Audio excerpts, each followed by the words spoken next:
Today I'm speaking with Jason Foux. Jason, thanks for joining me today. Hey, thanks for inviting me on. Yeah, and Jason, just for anyone who doesn't know, Jason is the creator and the host of Dragons and Genesis, which is a monthly podcast, and now a YouTube channel where we can just pick up so much information that Jason is researching. He uncovers the origins of Judeo-Christian mythology, and it began as an attempt to answer the question, where did these stories come from? But digging for that answer uncovered many more questions, and as Jason learned more questions arose, and so as he got more questions and more answers, he began to pull these together into podcast episodes and YouTube episodes. So, Jason, I just want to start by saying thank you for what you do. What you do is impacting me personally and a lot of mythicists, a lot of just people searching in general, whether they're mythicists or not. They're searching for answers, and you're providing them and providing a lot of direction for people to do their own additional research. So thank you, first of all, for what you're doing. It's so important. It's so impactful. Yeah, that you don't know how good that is to hear. I originally did this just because I was getting all this information and didn't really know what to do with it. So I just kind of started recording it and throwing it out there. And then people started to respond to it, which surprised me. I didn't think like, who's going to listen to an atheist Bible study podcast, but the more I did it and the more feedback I got, I realized that people liked my podcast for some reason. It still confuses me.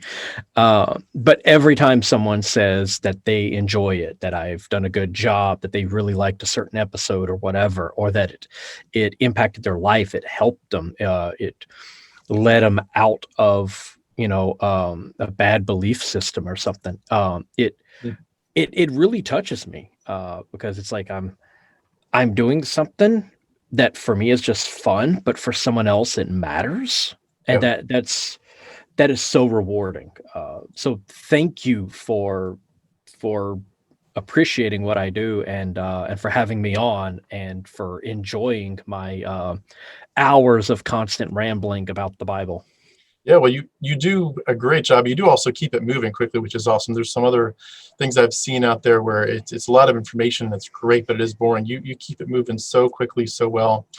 I love it. I love how you're doing it. And just to, I should say, to flesh out the bio, you mentioned that you do drive a truck during the day for your job, and you use that time very wisely to listen to podcasts and to get educated on different topics. In terms of your bigger background, I picked up that you grew up in South Louisiana and that you're one of 8 boys. That's a big family. Yes. I am the second oldest. So Okay. I have 6 younger brothers, which means I have changed more diapers than most parents, and I don't even have kids. I've changed diapers on 5 of my brothers. So by the time I was done with high school, I was done being a parent. So that's a lot of responsibility. And you grew up in a Catholic family. Yes, hence the 8 children. Hence the 8 children. You were the co-founder of a youth group at your church, and you were studying to become a catechism teacher. And at that point, in a minute, we're going to pick up as to what, more of that background and more of what happened after the catechism teaching position. But I did want to ask, just before we dive into too much of the meat, could you tell us more just about what you're doing right now? Who is Jason Foux besides the podcast? What are you all about right now? So work takes up a massive portion of my time. Driving a truck is about 70 hours a week for me right now because we're incredibly busy, mainly hauling around hand sanitizer. I drive a tanker. During that time, though, I stream different shows and stuff about, Bible, mythology, history, things like that. Tons of audiobooks and lecture series. No, I'm not sponsored by Audible, but, I should be a shareholder because I spend a lot of money on there. But I consume, I don't know, probably close to about 100 hours of audio every month just on Bible topics. And my job allows me to do that easily. It makes the day go by quicker. Yeah. When I'm not doing that, though, I'm like whenever I'm home, grab the dog, go out hiking somewhere, grab the canoe and go paddling, some camping when I can find the time to do it, cooking. I'm Cajun. I grew up in the kitchen. So That's awesome. like I don't really, get takeout very often. I mean, like, as far as my meals go, COVID hasn't impacted that part of my life at all. I cook breakfast every morning I'm home. My girlfriend kind of swap out, my girlfriend and I, we swap out for dinner and lunch. But, we cook at least 2 meals a day, sometimes 3. Hmm. And baking, like, I can bake a mean pear pie. So, Sounds good. like desserts and stuff, we make it all from scratch. So I do a lot of stuff like that. And then just assorted hobbies. I kind of have ADD. So I see something, I get interested in it, and I just dive headlong and spend way too much money on it. And then all of a sudden I get bored with it. And so I'll do something hardcore for a couple of months. And then I just lose all interest and I move on to something else. What's been the most interesting or compelling hobby you've had in the last few months or years? Even if you don't do it still, but what was... Oh, man. So, bladesmithing. I watched some videos. I was like, man. Like literally making a knife? Yeah, it's like forging a knife looks fun. Huh. So I built a forge. I got some coal. I built an anvil, got a hammer, and I started pounding metal, made some knives, spent a few $1,000s on equipment to upgrade the whole thing, and then ended up spending more time on the podcast and haven't been able to go back and work on, blacksmithing and bladesmithing very much since then. But I'm kind of getting the itch to get back out there and do it again. So awesome. As soon as the next episode of the podcast comes out, I may get back out in the forge because I have some ideas of new stuff I want to make. So I'll probably go and do that. That's awesome. Now, I noted that you've said you don't like the sound of your own voice and talking to other people. And here you are. You do have a great voice for what you do. I think everyone really enjoys hearing your podcasts and your videos. So what brought you out of that? Because you could see someone who doesn't like the sound of their own voice or talking to other people, just never doing this. So how did you get over that and get into what you're doing? I'm not sure. I'd been studying the Bible for several years. I don't know, 7, 8 years. I'm not really sure. And the more I studied, the more questions I had, which meant I had to study it even more intensely. And somewhere along the way, I was listening to, like half the time I was listening to The Bible Geek, which is a Q&A podcast with Dr. Robert Price. And the other half of the time, I was listening to this sort of, I guess, almost like a supernatural podcast called Blurry Photos. And it's all about all the weird things that people believe, like the Mothman and conspiracy theories and stuff like that. And they basically just take this investigative dive into these weird topics, where'd the stories come from, some of the early reports, things like that. Really entertaining. And I was bouncing between those. And at some point, while, reading and learning all these things about the Bible and Hebrew mythology and, the origins of these different stories and listening to these podcasts, I thought I should tell other people about all this crap. And one day I was in Kankakee, Illinois. I'm parked at this truck stop and I get the bright idea to start a podcast. So I didn't have a trailer. So I was able to just drive my truck over to a Best Buy a few miles away, rolled into the parking lot, ran inside, bought a microphone, went back to the truck stop, plugged it in, and recorded the worst episode of any podcast that has ever been put out there. It was absolutely atrocious. Um, I'm not going to delete it, but I probably should. It's for the best of humanity if no one ever listens to like the first 5 episodes. But I did it, and I was like, man. At least you started there, right? I mean, that's great. Right. And so I was like, I can't wait to do the next one. And so I start outlining the next episode, and a few weeks later, I put that one together, and I recorded the second worst episode that has ever been published. And I did another one, and another one, and another one. And somewhere along the way, no, what I had done was I had settled on the name Dragons and Genesis, because while Ken Ham thinks that you should go to the Bible looking for answers, I like the mythology. And plus, I kind of wanted to kind of jab at Ken Ham. I like that. So I was doing that, and my intention was to do the Book of Genesis.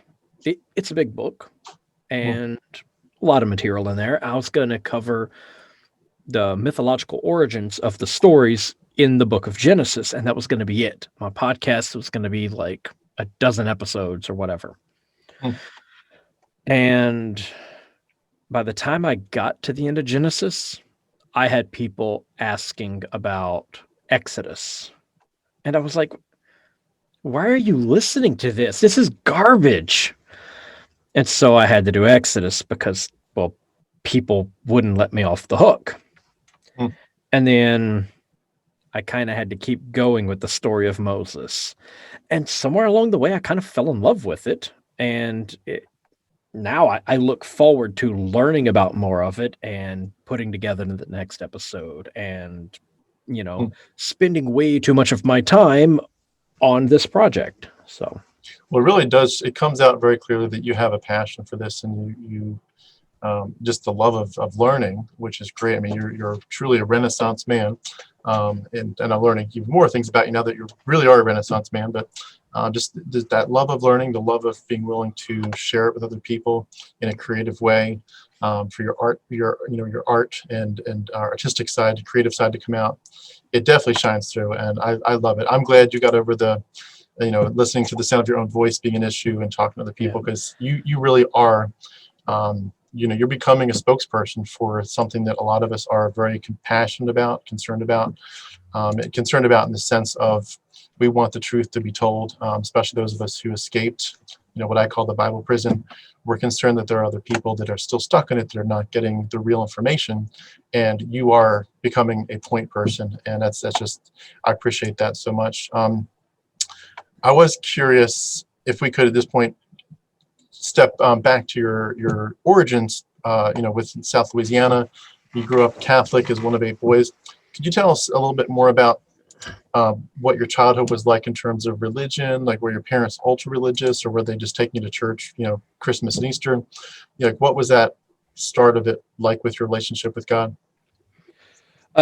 Yeah, we were not the Christmas and Easter Catholics. Okay. We were the go to confession on Saturday, go to church on Sunday. We had like holy hours, which if you're not Catholic, then you may not be familiar with the little Adoration Hour is what it's called. Yeah, I'm not familiar with that. And so what this is, a lot of Catholic church have this now. It's a this little, like a small chapel set aside from the main church. Okay. And they have the Eucharist in there, which is the little, communion wafer that has now transubstantiated it. It is now the real flesh of Jesus. And, so it's been consecrated, and it is basically on display on its own little altar. And they have like a bunch of little pews and kneelers in there, because if you're a Catholic, you can't just sit down for church. You've got to kneel too. They call it the Catholic aerobics. You're going through all the different poses. So they have this little chapel set aside. It has the Eucharist in there, has the pews and the kneelers in there, so you can go in and pray. And you have someone in there every hour of every day of the year. And so what you do is different people sign up for different hours. Okay. And the goal is to fill every hour of every day so that there's always a person in there. Hmm. And if you're in there and your hour's up and the next person doesn't show up, you're not supposed to leave until the next person shows up. The cycle's unbroken. Right. And the whole purpose of it is like the whole the Garden of Gethsemane, you know, can you not stay awake with me for 1 hour? You know, that whole thing. And so it's like, okay, we will be with Jesus for 1 hour. And so there's always someone in there. And so my parents, they each had their own hour. So it wasn't just like the family had an hour. No, we had two. And then once each of us became an adult, we were kind of expected to take an hour. And so once, you know, I was an adult and I had my own vehicle and everything, I got an hour. And this was my hour that I was there every single week. And after I was a co-founder of the youth group, for the youth group had an hour. And as one of the founding members, I was there almost every single week for that. So I had 2 of these little hours, you know, where I was there every single week, plus all the other things, you know, the church, because I would usually go to church, you know, early in the morning on Sunday, but a lot of the kids from the youth group were going in the afternoon, and they all kind of started going at the same time and all sitting together. And they kind of wanted one of the founders to also kind of be there with them. And I kind of looked out and I was the guy doing that. So I often went to church twice a week, plus all the holy hours, and I helped staff retreats and stuff like that. So no, I wasn't like I guess they call them like a casual Catholic. I was a devout believer. Can I ask you a couple of questions about that? Would Yeah, you sure. say that with the prayer stuff that it felt real to you, and maybe in a broader sense, did you feel like you were really communing with a real God? Oh, absolutely. It was, you know, in my mind, Jesus was as real, you know, as my truck parked outside. It was as real as the trees and the air. It was a part of who I was. I mean, this is something I grew up with. You know, as long as I can remember, I was Catholic. You know, so this was part of my reality. It was part of my identity. And whenever I would pray, you know, I believed I was talking to Jesus, and not just Jesus. Catholics, we also pray to Mary, we pray to Michael the Archangel, we pray to all these different saints and stuff. And so I was going to ask about that. Can you tell me more about that? Like, is it weird when you hear Protestants say, no, it's only to God through Jesus? Like, there's nobody else. Who else would you pray to? Because no one else is divine. Did that sound weird when you found out that Protestants don't do that? I'd kind of always known that Protestants didn't do that. Okay.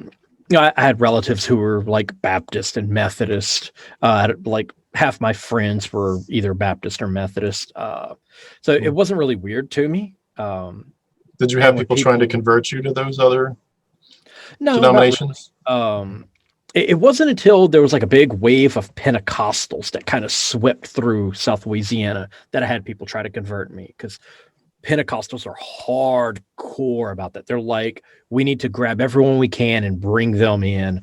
But like the Baptists and the Methodists and stuff, they really didn't care. They went to church. You went to church. That's all fine. And they weren't like, no, you have to come to my church. So that's interesting. My background was more what you just said about the Pentecostals. I would have said about the Baptist and Baptist-minded people. So that's really interesting. Wow. Yeah, I've never had a Baptist try to convert me to their religion. Like, well, you're I've missing even gone something. to church with Baptists before, you know, and they weren't like trying. They were just like, oh yeah, you can totally, you know, why don't you come to church with us? Not like, hey, why don't you come to church with us? But I'm like staying at a friend's house and they were going to be going to church. Yeah, you can come. And after it was done, that was it. You know, they weren't like, yeah, so what'd you think? You know, do you want to learn more? No, it was just, you know, very, very casual and respectful of my space, I guess. Well, if you ever get a chance to, I'm not serious about this, of course, but if you ever get a chance to, you need to get that strong evangelical gospel from a independent fundamentalist Baptist who's a King James only believer, preferably dispensational, pre-trib, the rapture's coming at any point, and highly evangelical, highly proselytizing. Oh my goodness, you're in for a treat. Yeah. Where my background, and boy do they get excited. They're like exactly what you said about the Pentecostals. But now, Can I ask about the Roman Catholic stuff? Yeah. One of the questions that comes up a lot is, or the pushback, and I'm sure you've had this as well, but the idea of you were never really a Christian. So when you claim that you deconverted, what you meant more was you were a cultural Christian or something else, or obviously there's other things, you just wanted to sin.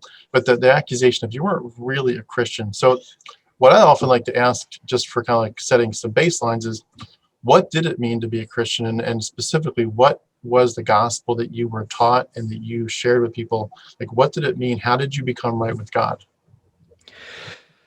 So when people think that, because I was Catholic, I wasn't a Christian, I basically would have like two reactions. One would just be to laugh because they obviously didn't know anything about me. And the second was to just kind of wonder what kind of worldview they had, that they are the only Christians. Because even though I believe that, look, you're a Protestant and your Bible is missing 7 books, and maybe those are important. Sorry, you got the abridged version there, buddy. I didn't think that they weren't a true Christian. I was like, don't you have a relationship with Jesus? Because if you do, then that means you're a Christian. And we can argue about semantics all day long, but in the end, that is what matters, is that you are connecting with Christ. That's what it means to be a Christian. And I'm doing that just as much as you are. And to try to decide that I wasn't, it's like you're just speaking from a point of ignorance. You don't know. And if you were around me, because like my Baptist friends and my Methodist friends and my Pentecostal friends, they were like, none of them would ever say anything like that about me, because they knew that I truly believed, I had a relationship with Christ. I was a Christian. And so, they might say that about other Catholics or about other Christian groups, but the people that knew me, they never said anything like that about me, because they knew better. And if someone else said it, it was like my Pentecostal friends who were like, no, you need to back off. You don't know this guy. This guy is a devout Christian, and that's the end of the story. So back then, if someone had said to you a question like this, hey, if you were to die tonight and you were to stand before God and he were to ask you, why should I let you into heaven? What would you have said at that point? I probably would have said that I probably wasn't worthy, but I did my best. That probably would have been my answer, because as a Catholic, Catholics do guilt like no other major religion. I'm sure there are like some small cults that are more guilt focused. I mean, I know there are, but as far as a major world religion, Catholicism has turned guilt into a business model, and it is a multi-billion-dollar a year business. They have weaponized guilt. I mean, it starts from the time you're able to speak. You are born in sin. You are raised in sin. You are a flawed creature. You have to struggle your entire life to overcome that. And in the end, it still won't be enough. Jesus has to come and meet you halfway and bring you the rest of the way, because you couldn't possibly do it on your own, because you are a flawed, imperfect, sinful creature. And like that's the default. Like, that's the babies. Okay. As good as you could ever be, you're horrible. Yeah. And you literally have to go into a dark room, kneel down before a person, before this authority figure, and communicate the worst things that you have recently done and beg forgiveness. And this is a practice that starts at age 7. Hmm. Okay, and this Wow. that you're supposed to do. I Like, did not know that. oh yeah. And like this is what it means to be a child that is raised Catholic, and you're doing this every other week. That's where you go in and he's on the other side of the wall, Yeah, but you yeah. could talk to him and say, I've done these Yeah, following you have like sins. the little screen, and it's like, okay, these are all the bad things I've done in the last 2 weeks. They really do tell you, like, do 20 Hail Marys. Is that? Oh yeah, how it yeah. works? That's your penance. That is Okay. how you, at least on Earth, atone for what you have done recent. And then once you get out of that, you say your act of contrition. It's this whole little prayer, and once that's done, you leave the confessional. You go out into the main chapel, you kneel down, and you start on your penance. You start praying. And it's not always prayer. Sometimes like, oh, well, you did this to this person. After you say, 5 Our Fathers and 5 Hail Marys, and you do all this, then you need to go to this person and you need to apologize. You need to make up for this. Oh, you broke this thing. You need to buy them a new one, whatever. Mm. And your sins are not forgiven until that is done. And so you are now still, in this state of basically like sinful corruption. You have to now go and do the penance. Then it's all good. And of course, once you die, you still have to go and spend some undetermined amount in purgatory, which is sort of like this little way station. So Halfway. did they actually tell you that was likely that you would be there? You wouldn't go straight to heaven? Oh yeah, no, like unless you suffer immensely on Earth, to basically burn all of that away, then no, there's no way around purgatory. And that's just like a halfway house. You're not really tortured, but it's not pleasant. Right. Okay. You, at that point, all the impurities on your soul that came from all those sins on Earth, that you've said all your prayer, done all your penance for, this is where it's actually burned away and your soul is made pure so that you can get into heaven. And depending on what you did in life, it may take weeks, it may take years, where you're basically, experiencing some kind of suffering as your soul is made pure. Then you get into heaven. And so when I talk about like guilt and shame and fear in the Catholic Church, that's what I mean. I mean, this is what you learn at age 7. Okay. That's Wow, that is indoctrination of a. Oh yeah, and it is That's 100% crazy. real to you. Yeah. And like And they know they need to get you when you're young. They know if they get you that young, they got you. And that's another thing, you're baptized, and the people around you take this oath to not only baptize you, in the Catholic Church, but to raise you in the Catholic Church until you can do it for yourself. Then you do confession. And now this is a thing you're supposed to do every other week. And so every other week you need to be back in that church. And then you have the next sacrament, communion, and this is to basically become, at least for a very short period of time, one with Jesus. Okay. Right. And you're not supposed to take communion unless you have recently gone to confession. If you're in a state of sin, you don't go to communion. And so that's another thing. It's this guilt, this shame. If you see someone still sitting in the pew when everyone else is going to communion, you know that they sinned. And, so you don't want to do that. So you need to go in there on Saturday, go to confession, get rid of your sins. And then on Sunday, you can go to receive communion. And so the guilt is palpable. Can I ask? Catholic Church. I don't want to dive too deep into Catholicism because that's not the main point of this, but I'm curious because you're kind of bringing up some topics that are really fascinating. I mean, it's part of who I was. So yeah, it's real interesting. And we're going to get to the deconversion and then to the Dragons and Genesis stuff shortly. But I'm just curious. The first question was going to be your answer to the question I asked about, if you were to stand before God, why should I let you into heaven? One of the things that Protestants would have said to someone like you at that point, and obviously, it's what I used to believe, and now neither of our answers matter because it's all mythology. But just to take it this little bit, they would have said, see, you don't understand salvation. That's why you're not really a Christian. And what they meant by that was, they would put this picture of, if you stand before God and you say anything about yourself, like, look what I did. I did a few bad things, but I confessed them all. I got them right. And all the big, the horrible sins, I didn't commit any of them. And they would say any kind of attitude like that isn't right, because God isn't looking at you in any way of bringing righteousness to it. He would say, you can't do anything good. Your righteousness is like a filthy rag. And therefore, the only acceptable answer would have been something like, God, have nothing I can offer. I am completely like a beggar who has no money. I've got nothing but debt. But Jesus was my substitute. He paid the price for me. And therefore, my only claim to why should I get into heaven is simply because Jesus covered me. He created the atonement.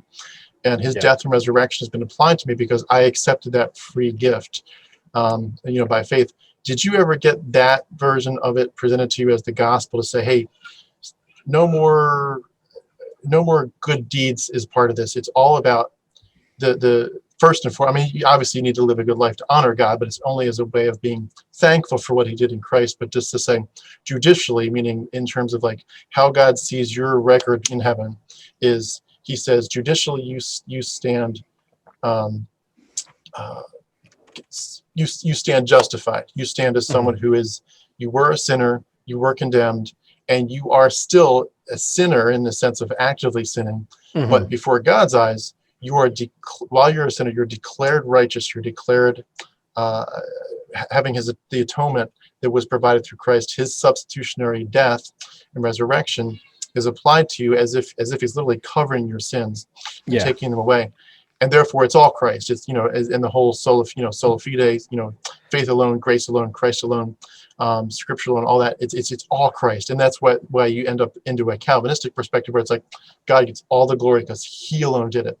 Did that gospel message kind of get pushed at you at all by Protestants or anybody? Oh yeah. Okay. Especially after, like I said, this would have been like the late 90s. It seemed like every third person suddenly became a Pentecostal. Okay. And then I was hearing that like every day. Did you ever get tempted to go down that path and say, well? No. Okay. I was, I mean, at one point I wanted to learn what other religions were about, because I wanted to make sure that my religion was the right one. And so I went back to a Baptist church. I went back to a Methodist church. And in South Louisiana, the Baptists and the Methodists, it just was the difference was which side of the street they were on. It was basically the same to me. I went to a Pentecostal church, and I was like, what is this? I went to like a couple different non-denominational things. They're very charismatic, I assume. Very happy clapping. It kind of varied from one to another. Some were just like a dozen people sitting down. One person would like read a passage from the Bible and they would kind of talk about it and stuff like that. It was very laid back. Some were just absolutely, I don't even really know how to describe them. There was one that I went to. On fire for the Lord. Oh yeah, there was one I went to that made the Pentecostals look like boring Catholics. Wow. And I was like, I was legitimately kind of freaked out. I was kind of afraid. I was like, what is going on here? Did you ever see speaking in tongues or laying on of hands? Oh yeah. There are actually some Catholics who do that. Okay. I know a few. And so, yeah, like I've seen speaking in tongues and being slain in the spirit, things like that. I've seen that firsthand, even within a Catholic context. You're not going to see this in like a Catholic church, but I have seen it in other settings, like, some Catholic retreats and stuff like that, where I've seen the speaking in tongues and things like that. I'm curious about with the authority of the Catholic Church. Did you feel like you were constantly listening for what was happening in the Vatican from the Pope? Was he kind of, a personal superstar hero to you, or was it more just your local priest that was the hero, or the Archbishop? Like, did you get caught up in the hero worship of some of these authorities? I think if you're a real practicing Catholic, it's difficult not to, because the Catholic Church, it's very much this top-down organization. I mean, you have the Pope. He is, he's your president basically. He is, It's the vicar of Christ, right? right. For the world. He is the representative of God on earth. Second best thing to Jesus. This unbroken line, that can be traced all the way back to Peter. Upon this rock I shall build my temple, and that was the Catholic Church, and Peter was the first pope, and all this other stuff that I would later find out was complete bunk. But I used to have a little rosary ring that I wore. Like it was on my hand. It never left my hand. And I had this rosary ring that had been blessed by Pope John Paul II. And like this is a prized possession. I still have it. It's in the closet. And my local priest, this man, he was like one of the most kind and generous and gentle human beings on earth. But he was doing missionary work in the Philippines during World War II. And one of these American ships had been like torpedoed nearby, and all these Americans had, swam ashore. And he was like caring for them. And then the Japanese came through, and every American there just got grabbed up. And so the priest at my church, he was on the Bataan Death March. And it's like he survived like this horrible ordeal. But the way the man acted, he was like, I don't know, it was almost like the I'm trying to think of like how to describe it. He was just so humble. Like he never talked about this. I learned about it from other people. And he was just this quiet, soft-spoken, brilliant guy who would just take these deep dives into whatever gospel passage he read that Sunday. The way the Catholic Church, it's very structured. You have two different readings from the Bible, and then you have the gospel. And the gospel is always read by the priest, or sometimes there'll be a deacon who's like in training who will do it. And then the priest gives his homily. It's not a sermon. That's what you filthy Protestants do. It's called a homily. And it, as a priest, you can kind of do it about whatever you want, but he always did it about the gospel reading. And he would like dismantle the thing and examine it from like a dozen different ways and take this deep dive into it. Was that almost like a seed for you for what you do now? Sort of. I mean, like growing up, like I was so bored by this. It's like, oh my God, Father Dakota's up there. And I was like, oh man, it's like his homilies are going to take forever. I liked when Father Kohler was up there because he was just like, all right. And he'd go through this quick little homily, 4 minutes. We're done, moving on. And like all the music and stuff, no, he didn't want any of that. Like his masses were a good 15 or 20 minutes shorter. Father Dakota, no, that thing would drag on, and you'd see so many people sitting in church just like, I have to sleep. I've got to say, when you say church too, but I love the guy, he was great. I'm amazed at the buildings too. Do you remember the building? What was that, like a cathedral-esque at all? Ours was a small town church. It was, like it had the big vaulted ceilings and stuff. Well, have you ever visited a basilica or anything like that? Oh yes. I love Catholic architecture. Actually one of my favorites was a place in Houston, near downtown Houston, the Sacred Heart Co-Cathedral. It's this tiny little cathedral. The architecture is beautiful. But you go inside and it's like this Renaissance era cathedral in miniature. So it's not very big, but the acoustics in there are amazing. At the time, because I lived for about a year in Houston, and at the time, I would drive like 40 minutes to go to this place. And once a week, they would do a mass in Latin, which was just amazing. It was so beautiful. Do you And understand those at all? oh no, I mean, I knew enough about the mass to follow along, Right, so I wasn't lost. I but mean, not I've word been for doing word. this for 20 years, Right. but to just hear it in Latin, it was amazing. And the acoustics at the time, at least, I don't know about now, but at the time, there were no speakers in that church. Hmm. The priest would get up there and he would talk in a normal tone of voice. And depending on where you were in the church, would decide where his voice came from. If you were like in the middle or close to the front, it was coming from him. If you were by the walls, it was coming from the side of you. Hmm. And if you were further back, it sounded like he was behind you. That's And it awesome. was amazing. It's like you could see him talking, but his mouth didn't quite match up, and the words would come back off the wall behind you like a split second late. That's And so it was cool. amazing. And it's like no matter where you were, the volume was identical. Yeah.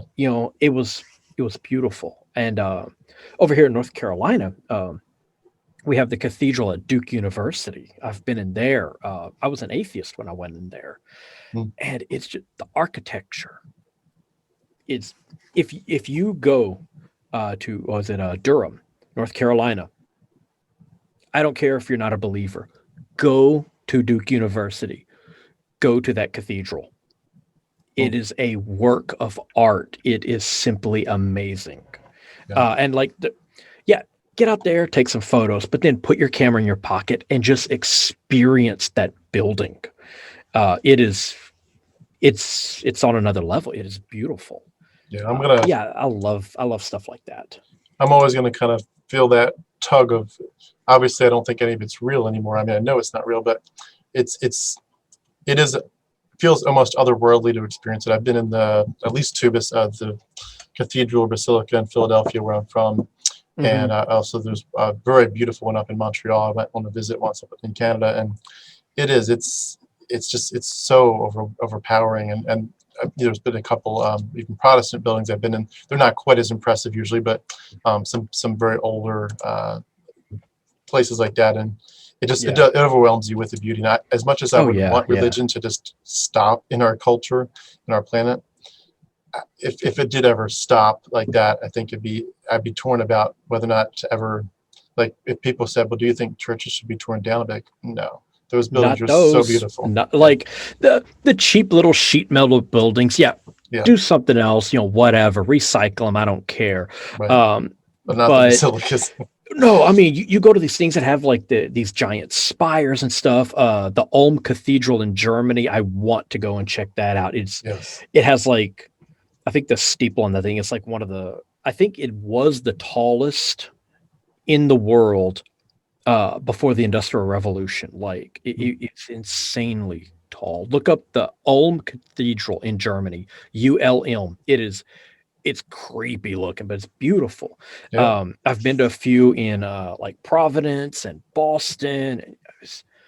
These buildings are works of art. And so, okay, yeah, look, let's say we became a secular nation tomorrow.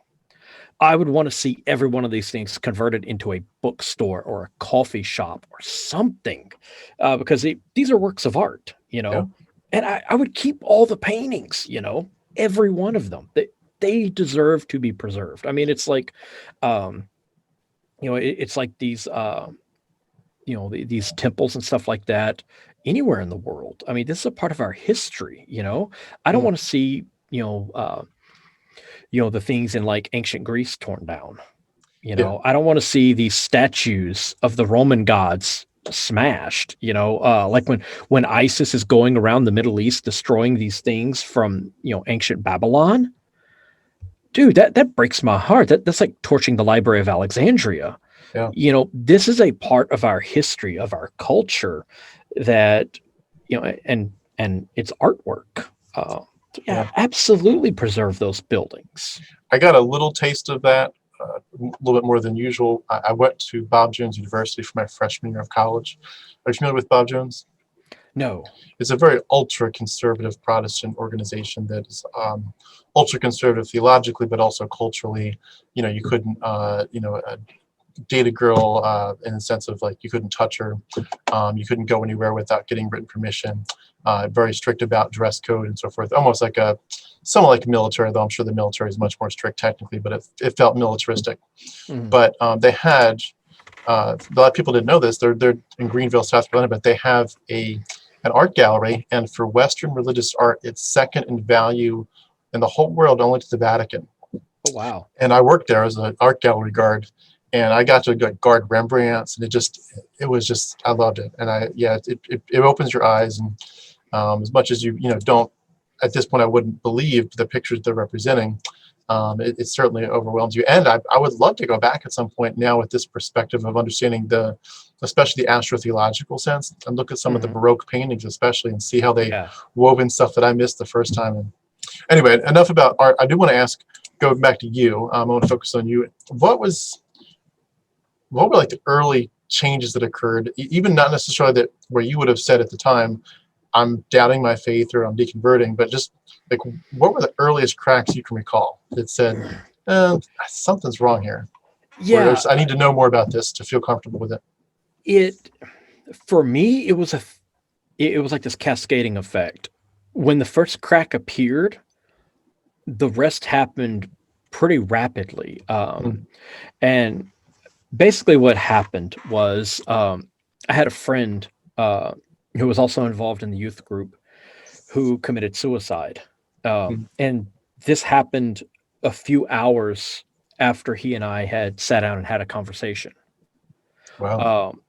And like I had talked, like after the funeral, I had spoken with some other people that knew him, and I think I may have been the last person to speak with him, because we had this conversation at my bookstore I basically lived at this bookstore. And after this conversation, he left, he went home, and a few hours later he was dead. And he was like the only person there. If he stopped and talked to anyone along the way, nobody knew about it, because everyone, I was, maybe not close to a lot of these other people, but a lot of us standing around talking, I personally knew a lot of these other people.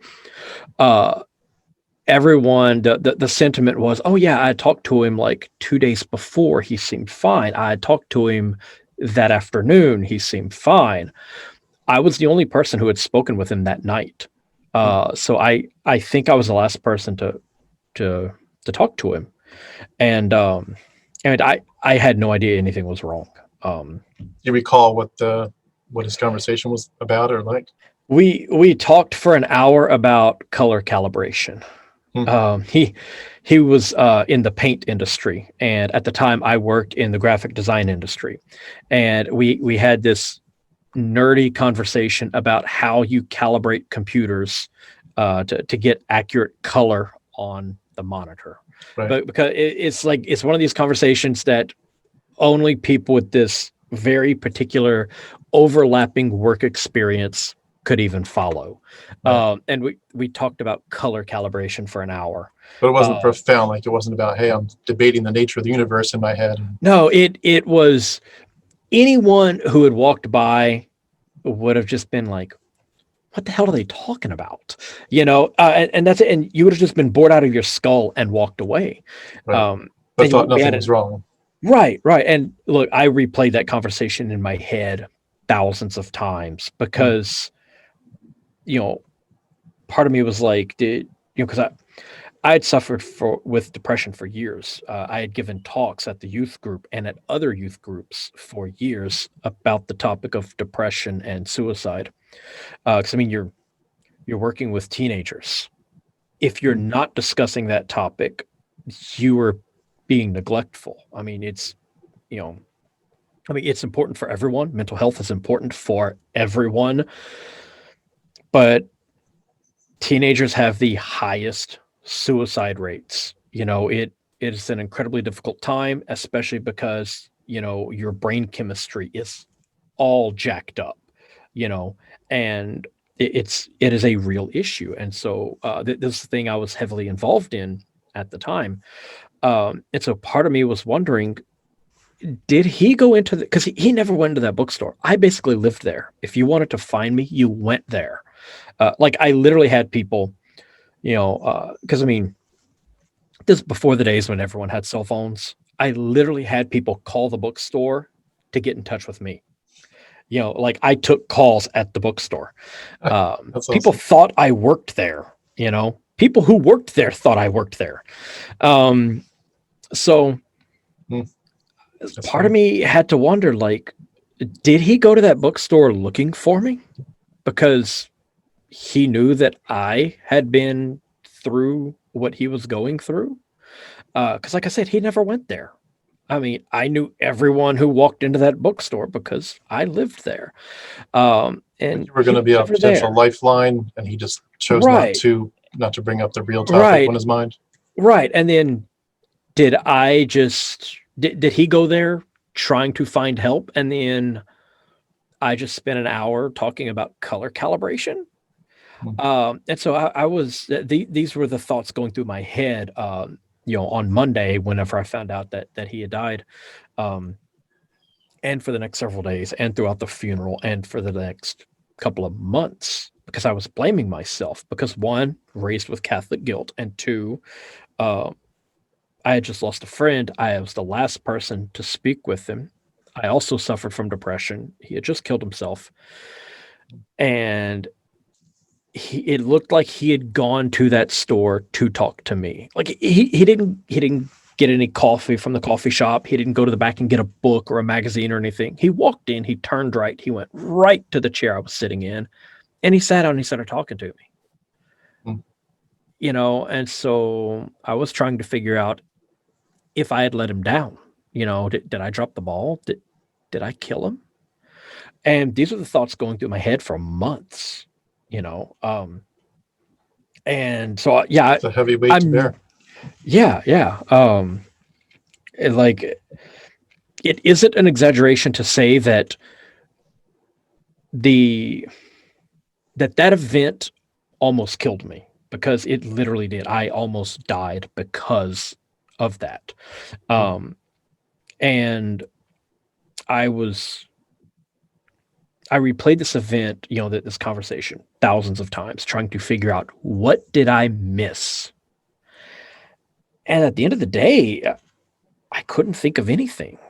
Like I mean, when you've been, uh, suffering from depression, when you've made dozens of attempts at suicide, you know, um, you know how to hide it. It just becomes part of who you are. It's like your Hmm. signature. It's reflex. You know how to hide it. You know how to make it invisible. But you And also you, become good at seeing it in other people. And whenever I would give these talks, at the youth group and at other youth groups, and retreats and events and stuff that I would get invited to give these talks, I could look out at these teenagers and I could pick out in advance who was going to come up to me for help after it was over. I could see it in their eyes. Like hmm, it, it was like looking in a mirror. It's like, cry for help. I see that one. That one, maybe they're not close, but they're hurting. What was your depression about before that? Uh, your friend's suicide. What was the origin, or was it just like a pure chemical thing, or was there some? It just happened. Hmm. Like I felt bad one day, and the next day I just kind of felt a little worse, and the next day worse, and Hmm. next thing I know, I had slit my wrist, and Okay, I so you was really went bleeding through into a a hard time sink. with that. It like nothing triggered it. It just happened, Hmm. and I had no idea what was going on. It was just it just felt like you wake up sometimes and you just feel like you're in a bad mood. It felt like that. I felt like I almost like I had lost something, Hmm. but nothing had happened. And then it just got progressively worse and worse and worse. And next thing I know, I was looking for a way out. Um, Yeah. and this dragged on for years. And so it was horrible. And like I lost about 5 years of my life where I did basically nothing because I didn't have the energy to it. I didn't have the desire to do anything. And I mean, honestly, like what would be the point of doing something, of learning something new, of starting a new hobby, starting a new project? Um, because I mean, like at the age of 18, the idea of living to be 21 was horrifying. Like 3 more years of this, it was that was the most frightening thing I could imagine. Like, waking up the next day would be a disappointment. That was horrible, you know. What Um, what got you back to a healthier spot? um, so I'm better with it. I've found coping mechanisms. I found ways to manage my depression. Um, I found ways to occupy my brain so that it doesn't have time to think as much. Working 70 hours a week and then slaving away on a podcast goes a long way. So yeah, my depression is not a thing of the past. It's you know it's part of who I am. It's been part of who I am for more than half my life. I've literally spent more years of my life kind of looking forward to it being over than looking forward to the next day. That's kind of just who I am now, I guess. Um, but I find ways to motivate myself to do things, to stay active, and to stay constantly moving forward, and just doing more, despite the thing in my head telling me to just stop. Um, but a lot of it kind of is just not thinking about it, or keeping my mind too busy to think about it.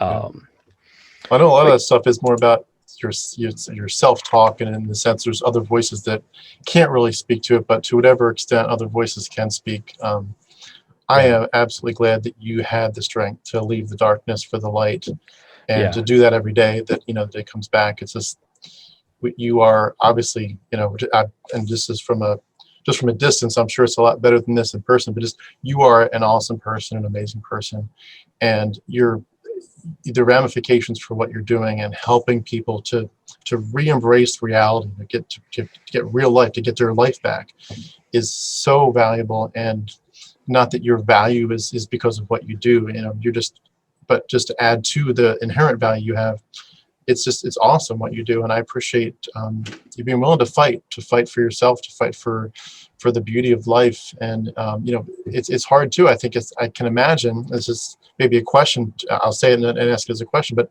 I imagine when you deconvert, which I want to get to in a second, that it could get even darker temporarily, because now all of a sudden the inherent value that you thought was from God, you now have to redefine that as the inherent value that you're just choosing yeah, to you have your own power to say, I am valuable because I'm valuable, because I am a person, I've got life. And I know some people go through depression through their deconversion, and I appreciate that you are a fighter. So thank you for being that person. yeah. I kind of one of the things I did was I tried to make it so that um, something needed me, and it was Yes. like, I'll get pets because I can't check out because this pet depends on me. So it's not an option, and Mm. then I did that with people. I have people around me who want to be around me, who maybe they need me. I will make myself invaluable to them so that I can't leave them. Maybe that's a horrible coping mechanism, but it's been over a decade since I tried to kill myself. So hey, maybe it's not supposed to be a long-term solution, but I've kind of made things like that habitual. Constantly having a project I'm working on, because the idea of leaving something unfinished is a deterrent. And so I just stack up these deterrents to the point where, yeah, the desire to continue living it's not a thing that comes naturally to me, Mm. but I have this drive to continue working on things and continue doing things and to continue contributing, and to continue helping. So LinkedIn. while I don't necessarily want to be alive next year, I have to be. I have things that have to get done. They're like, my year next year is booked solid. I have stuff that has to get done. I have people I need to help. I have pets that need me. So it can't happen next year. And so I just keep doing that. And so I kind of have this momentum going that just year after year after year, I keep doing more, and it keeps working for me. So it I think it's kind of what Dan Barker would say, a life-driven purpose. The flip-flop in the purpose-driven life title. But yeah. you've And made that book title, The Purpose-Driven Life. Why was such an awesome book title wasted on such a piece of trash? Look, your life should be driven by purpose, but your purpose doesn't come from up there. It comes from here. Yeah. Invent your purpose. And if you have no other motivation, invent your motivation and then fuel it. Hey, I know it's circular logic, but it doesn't matter. Yeah. Invent your purpose and use that to drive your life. And maybe you just get this momentum and you keep going with it to the point where you don't need to invent a purpose. Or if not, invent another purpose and another and another. Do something that helps you, that helps other people, something that you can enjoy, and use that as your motivation for your life. I think life is purpose driven, but it's yours. It's your purpose. Whatever it is. Not mythology for sure. Mythology can't be your purpose for sure. But I was gonna say make a purpose. I mean, hey, part of the purpose of my life is mythology. It's just studying it and spreading what I've learned to other people. The podcast is part of my purpose, part of the purpose that I've given myself. So yeah, mythology can be your purpose. Just don't believe in it. Just believe in finding entertainment and joy from it. Yeah. Like I said, I did not expect for us to be talking so much about depression, but I think there's probably some people that are probably going to benefit from it a lot more than other things we could talk about. So I want to say I appreciate your vulnerability, if I can pronounce it correctly, and just your openness on that, because those are hard subjects, and it's also makes me think a lot about the whole idea of self-talk. But people get voices, and I don't mean like psychologically, bad voices. I mean, just like the voice of your parents telling you you're a horrible person, or the voice of a preacher telling you you were a horrible person before God, or whatever, just even friends, or even you just yourself. And we all talk ourselves into thinking certain things that just aren't true. And it takes a lot to be able to be strong enough to leave the darkness for the light and say, I am going to pursue the truth, and this is going to relate to the ending part of our discussion in a little bit about Dragon's Genesis, but I'm going to pursue the truth, and whatever it costs, I will pursue the truth. And the truth is that for the people that keep on getting, it's drowning in the darkness of that kind of depression, like there is another path, and to get the help you need, but to realize that your life is valuable. And I just can't applaud you enough for being willing to take that path. Yeah, and it's difficult because it's people conflate the emotion of depression with the disease. It sucks that the same word applies to two entirely different things. It gets embarrassing in a sense to some people. Yeah, like, oh, have you tried going for a walk? It's like, man, I go backpacking for fun. I will, I once took like several months backpacking all over the country, quit my job, dumped everything, sold everything I owned except for my backpack, and went bouncing all over the country, hitchhiking, hopping trains, getting picked up by the cops a couple times. Man, if that had helped my depression, I'd still be doing it. It doesn't. Going for a walk doesn't help clinical depression. It's a disease that infects your brain. It's like, oh, have you ever tried just, not having cancer? Have you ever tried not being paralyzed? I mean, come on, just get up and walk. No. Yeah, I've tried. I've been trying for over 20 years. It doesn't work. You have to find a way to cope with it, or you have to get treatment. And I mean, for every person, it's different. I'm not giving medical advice, but to people who think that you just get over it, no, you can't. You can't just get over being blind. It's a disease. It affects your brain. It like you can actually do brain scans. You can look at MRIs of people who have depression. It doesn't look anything like a healthy brain. Like it is it's you can see it's a physical thing. Mm.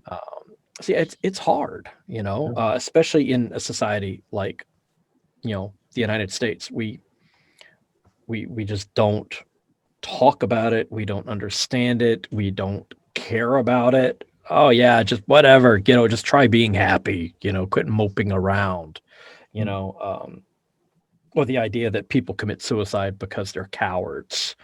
Like, do you realize how much it takes to conquer your fear of death to do it? Like, what? How could you be a coward and commit suicide? Like, the strongest human emotion you have is an aversion to death. Like, I have to stay alive. I mean, that is the driving force of all life on Earth. It's how you pass on your genetic material to the next generation. It's, I mean, that is the driving force. And to go in the opposite direction of that, like there isn't a coward on Earth who ever killed themselves. It can't happen. I mean, it is absolutely terrifying. Death is horrifying. And to walk toward it? No, you can't be a coward and do that. No, no one ever committed suicide because they were a coward or because it was the easy way out. It's just sometimes it's impossible not to. That's just all there is to it. One thing and I want to get back to your deconversion in a second, but one thing that we add to it a lot too is as Christians, and obviously I'm not a Christian now, but the Christian community, we add to it a lot of the guilt issue that you talked about. Like, I remember, just as a really quick anecdote, I struggled with severe insomnia for 25 years or more. And I moved from Philadelphia to Georgia for a very, very special doctor who was able to cure it very quickly with no medicine. It was what you might call a quack doctor almost, but an amazing doctor. And I've shared some of that on previous videos, but changed my life, changed it within a few weeks after 25 years. But in the 25 years before then, I remember at least one pastor talking about how those kinds of issues with people where you're chronically, whether it's insomnia or stress or anything like that, or depression, that it's because of an issue where you haven't relinquished something to God. There's some issue between you and God, and it may truly be that you don't know what it is. It may not be that you're just defiantly, God, screw you, and therefore you're depressed or an insomniac. It might be more hidden. You might have to do some digging to figure out, what am I not doing to obey God, to submit to Him, to believe Him. But in some way you have something between you and God, therefore you are stressed out or whatever. And just that guilt that we all add to each other of this God is either doing something to you or He's unwilling to release you from something. And it's almost at times like semi-demonic, like not that you're actually demonically oppressed, but it's like there's some kind of spirit of oppression that's on you. And it's very sad what we do to each other. It's like as they say, this isn't me, of course, but just as people have said many times, we're shooting our own wounded by doing this to each other, and it's sad. Yeah, I read a study a few years ago that showed that religious treatment for depression was actually worse than no treatment at all, just because of the Believe it. level of guilt. It's like, it's your fault that you're depressed. What did you do to earn this punishment? Stuff like that. And it's like, Yeah. man, you got a disease. Like, you got a disease. That's it. It's that simple. And there were like so many different kinds of depression. Like mine just came out of nowhere. Something like a postpartum depression. You're pregnant and all the feel-good chemicals just go right out of your body when you give birth. Now what do? You're supposed to be happy and you want to die because, well, you gave birth. And that's how biology works sometimes. And it takes a while for these neurotransmitters and everything to come back. Man, you didn't do anything. It happened, And so, the blaming people who have depression, that's people who do that are horrible people. And sometimes they're just misled, But no. Do not blame people for depression. The same way you don't blame someone because they have cancer or they're an amputee. This is something that happens. And religion is so harmful in that regard because it thrives on guilt. It uses things like guilt and fear to eventually to spread. That's how it works. It's very good at it. The religions that are bad at it, they're not around anymore. It's the ones that got good at it that are still around. It's evolution. Yeah, it's kind of a form of it's a sophisticated form of animism. Are you familiar with the term animism? Vaguely. I have too much Bible knowledge floating around in my head to remember much of anything else.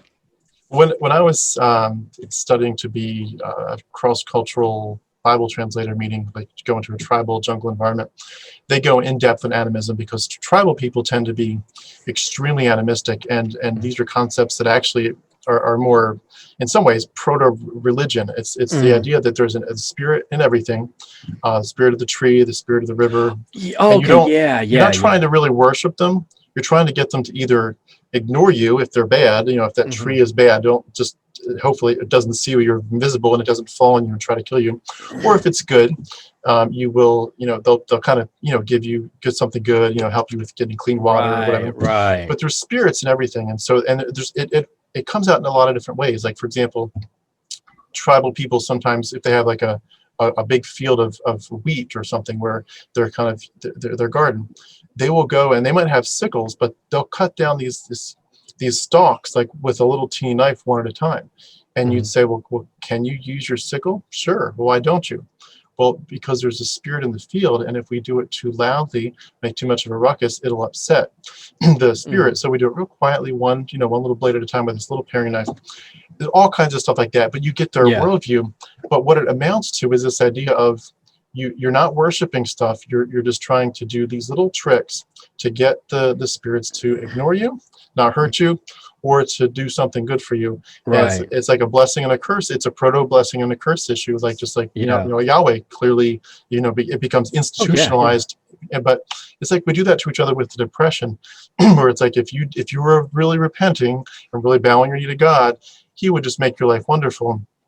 And of course we add to it by these little pictures of like, what even picture people put them up on their walls of like we're blessed, we're a blessed home or a blessed family, and it's like the implication of we got lots of money, we got healthiness, and it's like, well, what if you didn't have money and healthiness, and what if you were sick? Are you not blessed? And it's an advanced form of animism in a certain sense. That's that's one of the things about religion that is so harmful, because they have this idea that they are doing good by this and are completely blind to the harm that is actually very real. It's like, oh yeah, we're doing this stuff to help you, to save your soul, to make you closer to God. And so if something bad happens, it'll be easier to cope with it. And it's like, yeah, but the opposite is actually the case. It actually makes it more difficult to cope. Like there have been numerous studies done, like how, like, is religion, does it actually make it easier to cope with losing a loved one? And studies have shown it doesn't. And in many cases, it makes it more difficult to cope with death. Can I ask you on that subject? This guilt and stuff is sort of attached to a lot of that. Yeah. Can I ask a question on that note? You reminded me of something that I've thought of before, and asked other people before.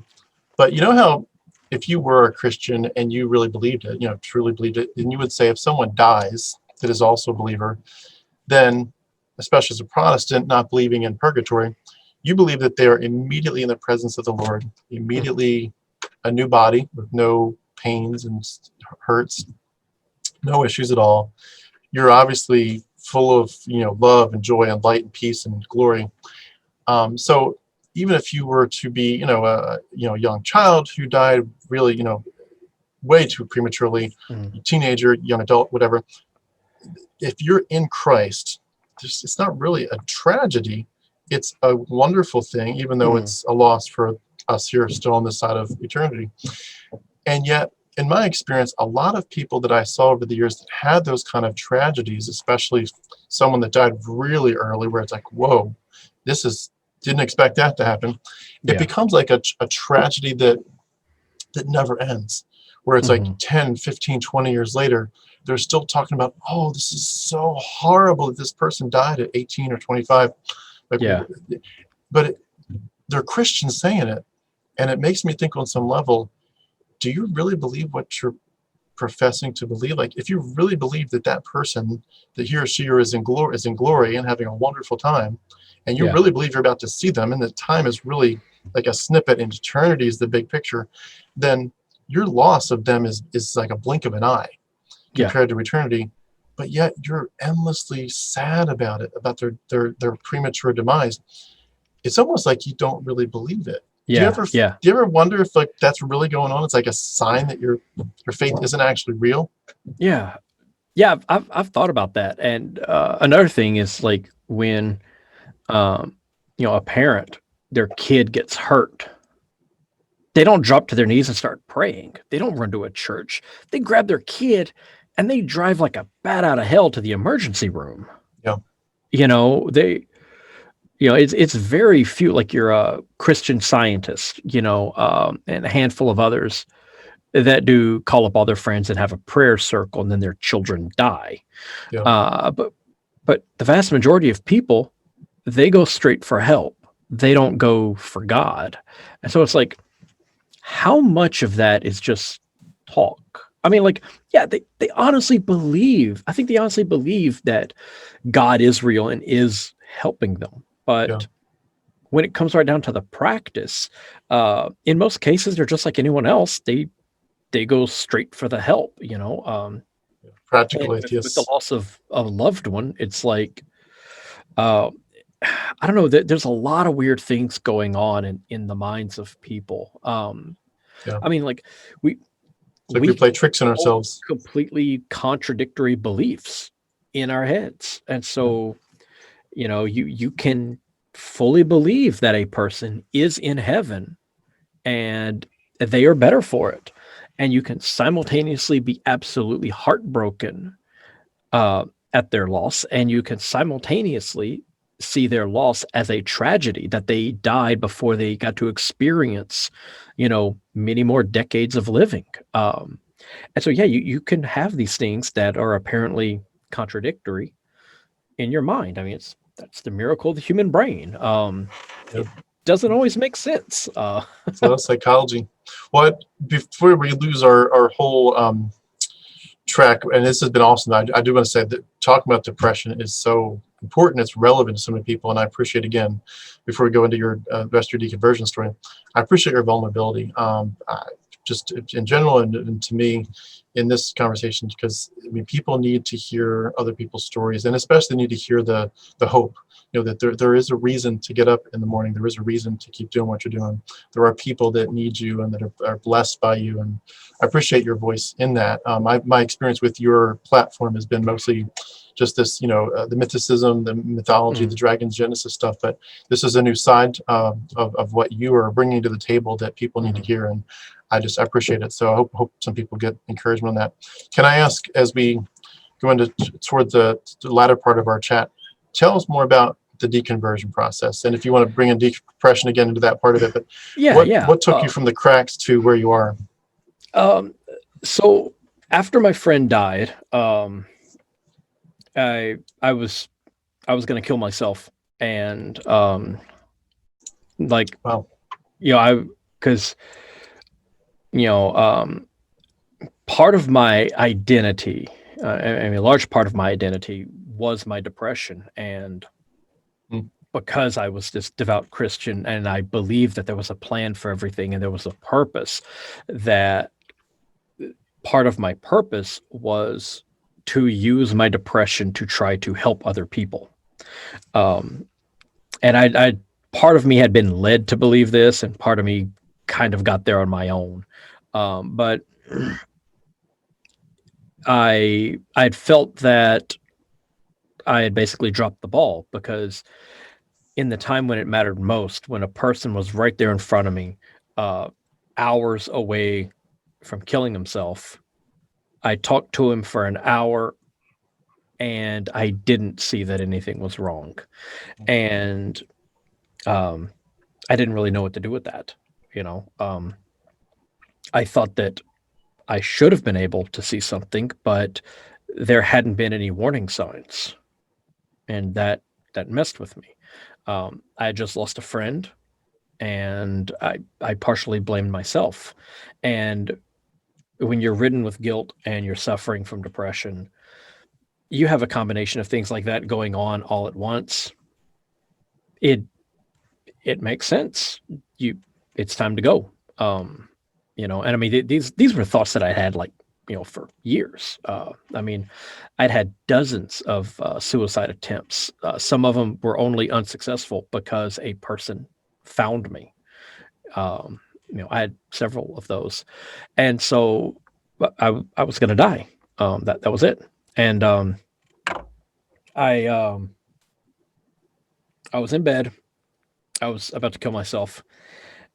And something kind of popped out at me. It was so in the Catholic faith for centuries, if you killed yourself, well, you had basically committed murder, and then you died before you could repent, before you could go to confession and become absolved of this sin, so you would go to hell.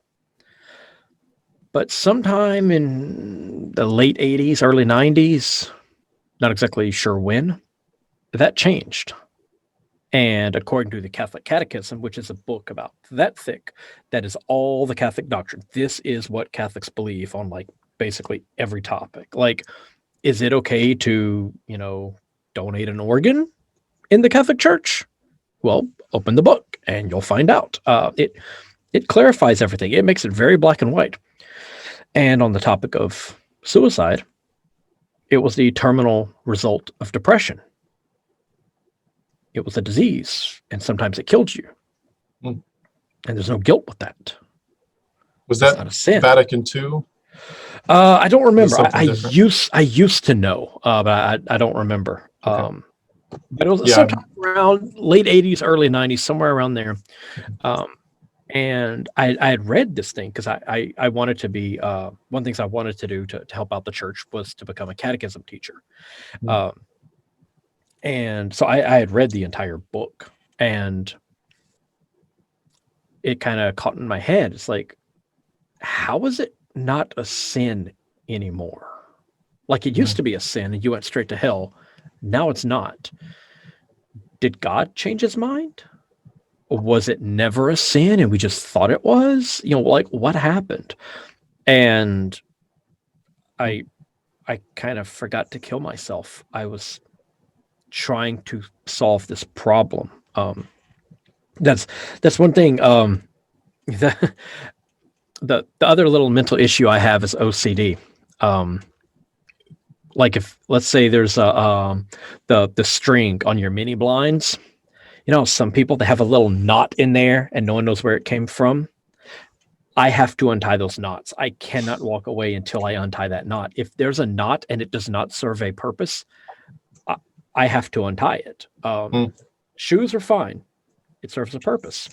A random knot in your mini blinds, no, I have to untie it. I'm sorry. I know it's your house. If that, you better tell me that knot has a purpose, because I have to untie it. This was a knot, and I had to solve it. I had to figure out why depression or why suicide was no longer a sin, and it bugged me. And I couldn't sleep. I couldn't kill myself. I couldn't do it. I had to unravel it. I had to untie the knot. I had to fix it. I had to understand. And so I tried to learn. I reread the Catholic Catechism. Couldn't find the answer. I went to my priest. Why is it not a sin anymore? What changed? Did God change his mind? Did the Pope change his mind? How did this change? You know? So the Catholic Church is catching up with psychology. What does that mean? The Catholic Church had it wrong? You know, all these questions bouncing around in my head. You know, why didn't God tell you? 2,000 years, and God didn't tell you that it was that suicide was part of depression. It was a disease. You know. I gotta say, what a great door.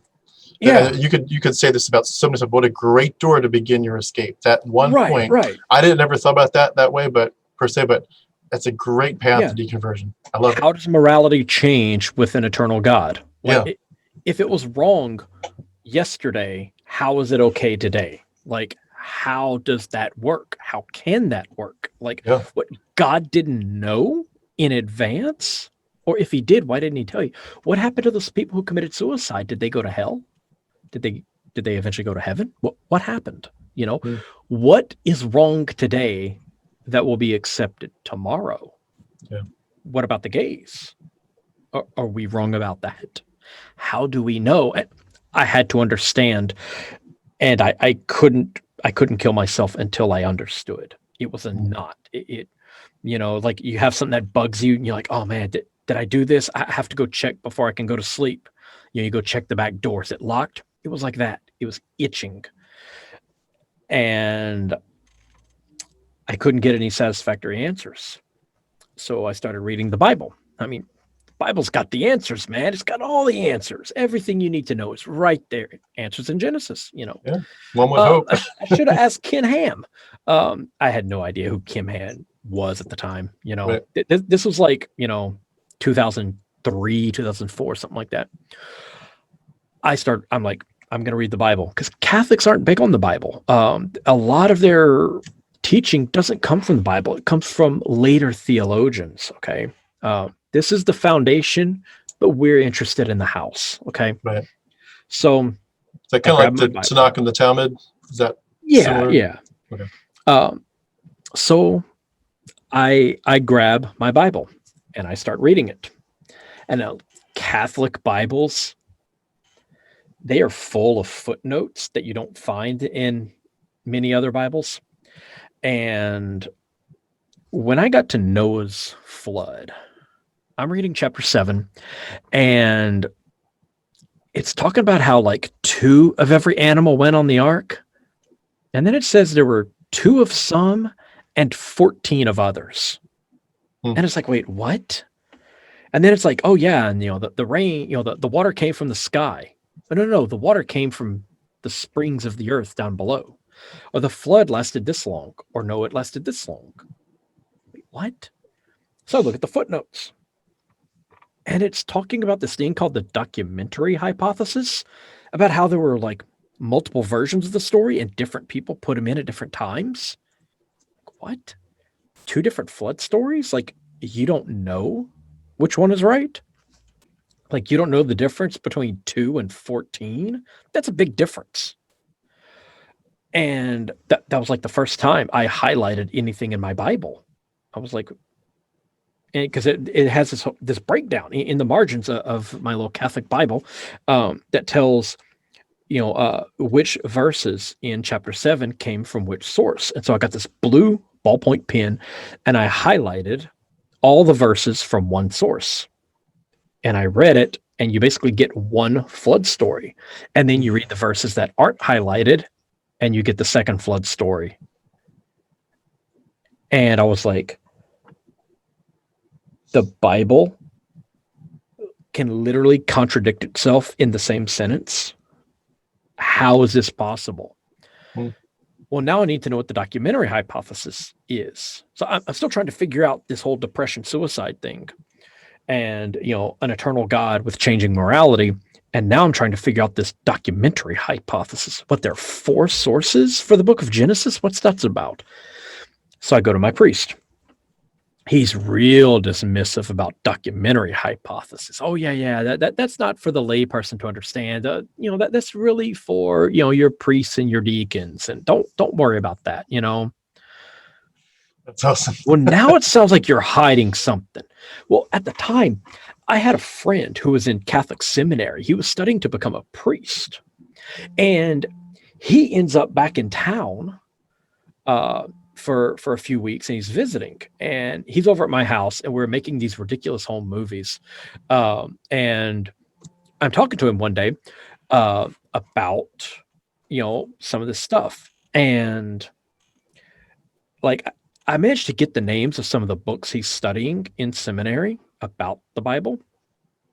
But then when I start asking him about some of these topics, he kind of gets a little cagey, and I'm like, are you part of me's thinking, are you told not to say these things to people? So I get online and I find some of these books and I order them and I start reading them. And right there in one of these study books about the Bible is this whole chapter about the documentary hypothesis. They're taught, they know that this is a collection of short stories assembled over the course of centuries by multiple people with conflicting views and conflicting accounts. And it's just been cobbled together. Like, Moses didn't write this. We don't even know who did. And it's like, you know this, and you're telling me something else entirely? That's lying. Like, my priest is lying. And the more I read from these books that I wasn't supposed to read, and the more I understood, the more this knot began to unravel. And I now realize I'm looking at an entirely different knot.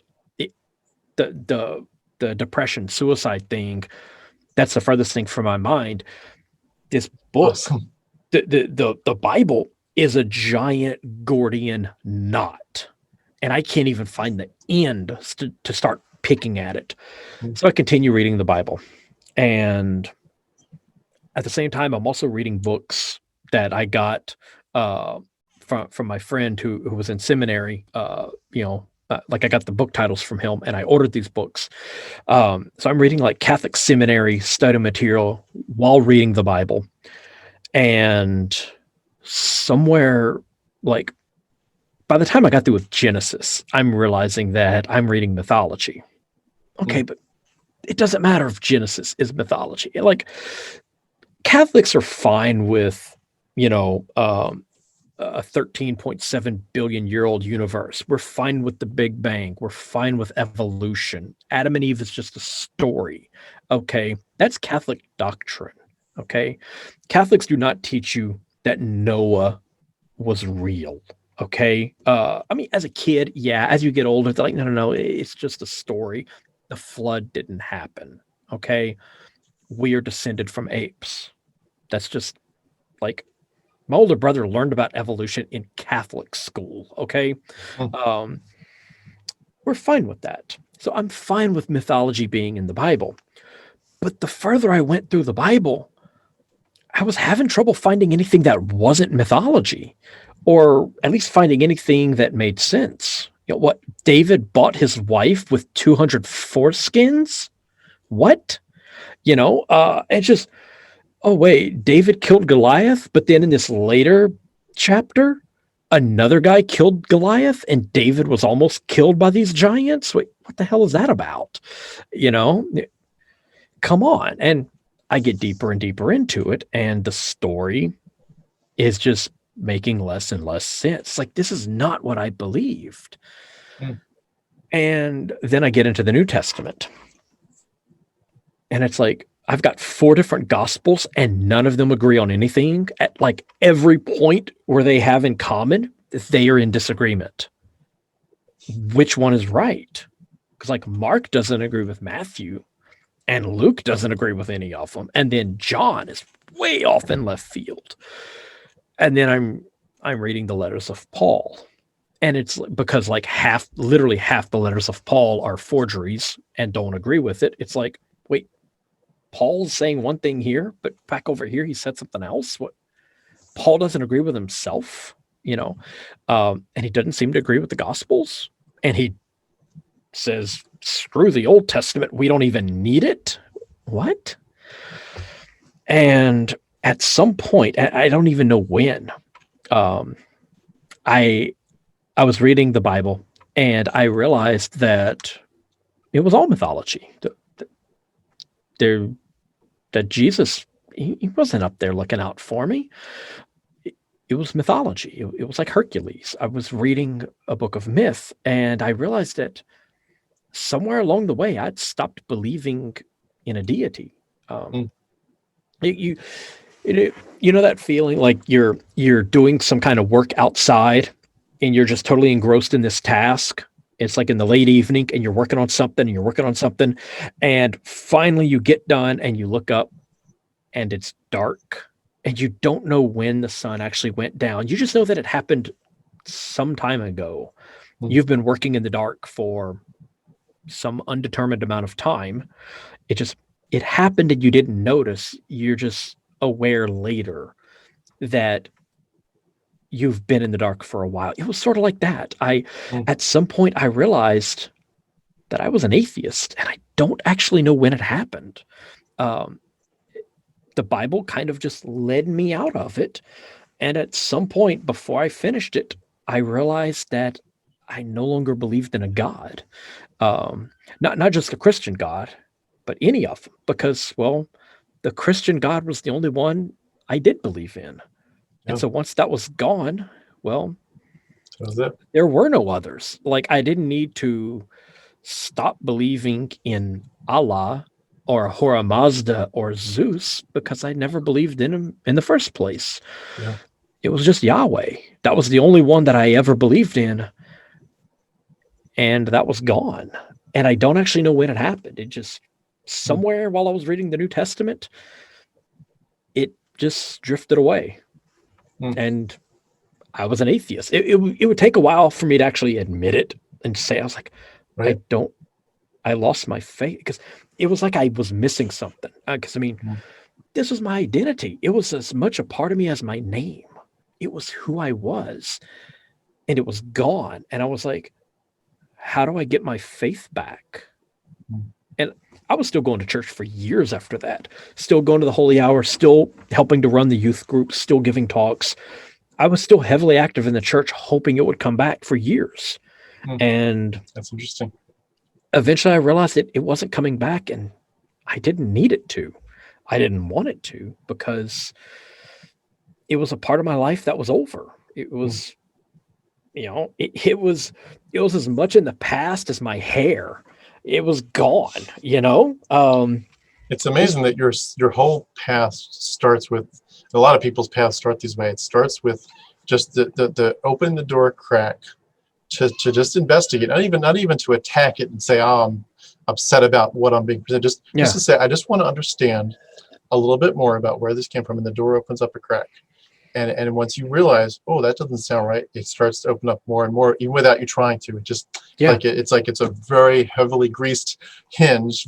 And it just you push it up a little bit and it just keeps on moving. I did not go into this trying to debunk the Bible. That was the furthest thing from my mind. I wanted to understand God better. I wanted to understand my faith, my own beliefs. I wanted to understand the Bible better. I wanted to get answers to something tragic that had happened that I couldn't comprehend.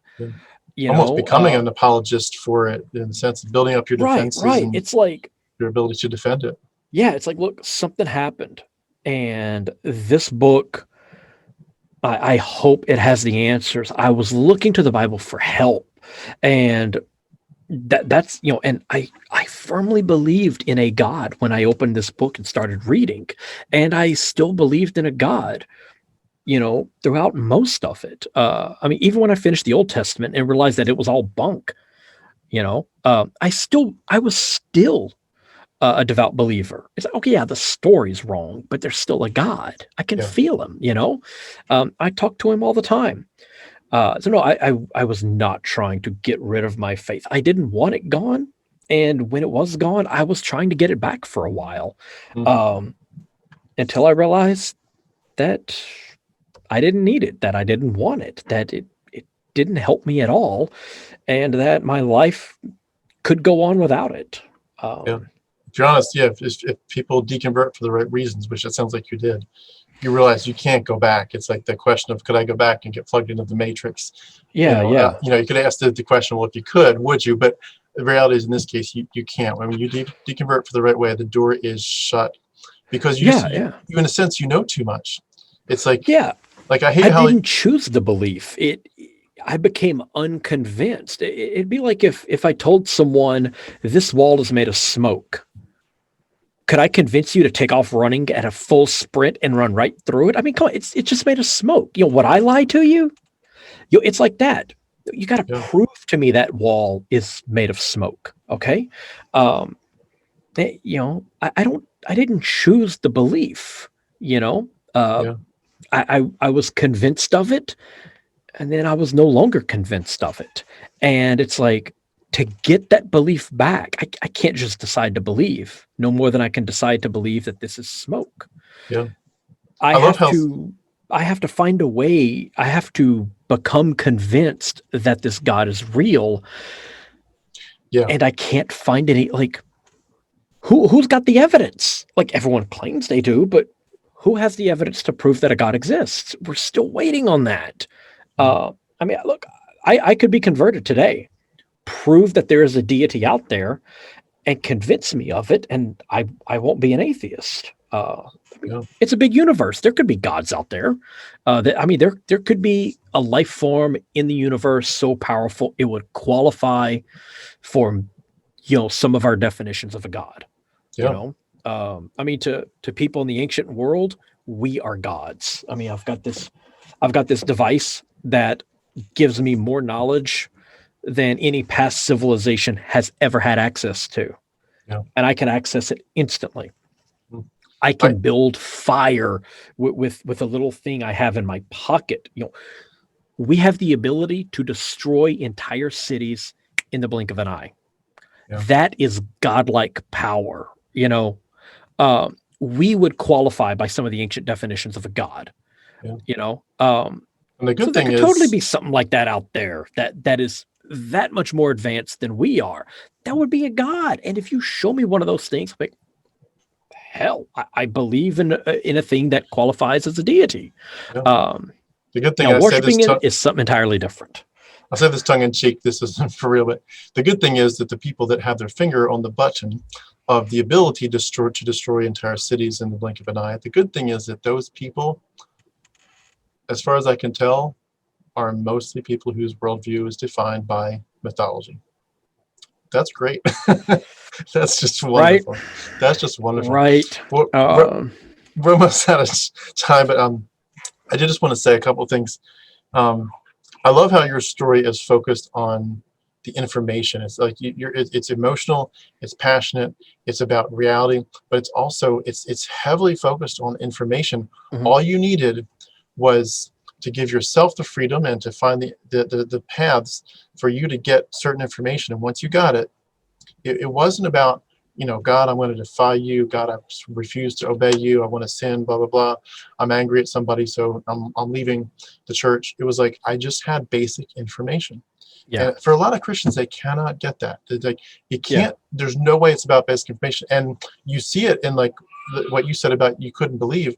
Like, I've had people reach out to me and say, we hope you repent. I'm like, what would I repent to? It's equivalent to repenting to Zeus, to Thor. yeah, Like, yeah, how could I repent and believe in mythology? It's not possible. You're literally asking me the exact same thing as if you were to rewrite your email, your letter, and say, "We hope you'll repent and return to Zeus, the true God." It's like it doesn't. I couldn't make myself go down that path. Yeah. It's like you have offended Kali, so you need to repent to Kali. They'd be like, "I don't believe in Kali." It's like, exactly. Yeah. Like, I have no more reason to believe in your deity, whichever one that is. I have no more reason to believe in that than you do for any of the gods that you don't believe in. But yeah, like my podcast, it isn't even about religion. Like some of the early episodes, you'll get a little bit of that angry atheist. By the time you get to Abraham, it's starting to fade. By the time I finish Abraham and I'm getting into like Isaac and Jacob, it's pretty much gone. By the time I hit Exodus, it's just about the stories. It's about the book. It's about the mythology. It's like you become an educator. You become a teacher. And like as far as the podcast goes, I don't care about the religion. I don't dive into that. It's just about the story and the evolution of these stories. And when I do get can I add though, you do bring sarcasm in, and I love that you do it. I love it because you kind of bring religion in by saying, like, you're basically in a sarcastic way saying, are you sure this sounds right? Those of you who want to defend, are you sure this sounds rational? Yeah. I love that. And what's funny is the people who listen to the show who are Christian, they also appreciate that because they're like, oh yeah, that is totally ridiculous belief. Yahweh would never actually do that. So they appreciate that as well, which warms my heart. But yeah, I like the stories. It's a fascinating book. At this point, I've probably spent more time studying the Bible than any other hobby I have ever engaged in my entire life. It's a passion. It's something I thoroughly enjoy, and I thoroughly enjoy putting these episodes together and getting them out to people. And I don't actually care about the religion anymore. I like the stories. I care about what the book says and how did it get to that point where it said that, and what else does it say? Yeah. But the obvious side effect is that it does help a lot of people.